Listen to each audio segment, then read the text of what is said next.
बिस्मिल्लाहिर्रहमानिर्रहीम। अस्सलाम वालेकुम नाज़रीन। फैसल आबाद के इलाके बाई पास समुंदरी रोड के नवाही इलाके में कबड्डी कप का फाइनल मैच खेला गया।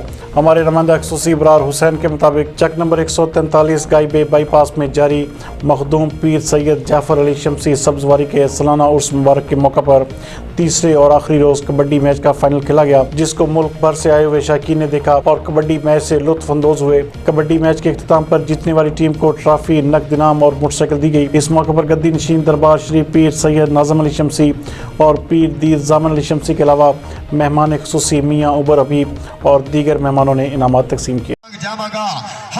जाके मैं ते बकरे बनावांगा जवेद काली उमर कमांडो पॉइंट लड़ी जरूर मारांगे।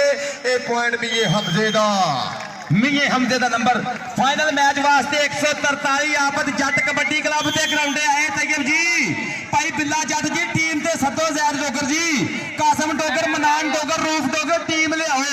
आओ की हो गया कबड्डी कौन पाउंदा पिया? आओ कबड्डी एक बारी फेर बल्ले बल्ले शेजी रंधावा बलाल बाजवा एक बंदे रंधावियां दा पुत, एक बंदे बाजवियां दा पुत चक नंबर 320। आओ भरिया गया लक बल्ले आए सदके जावा नंबर ते शेजी रंधावे दा।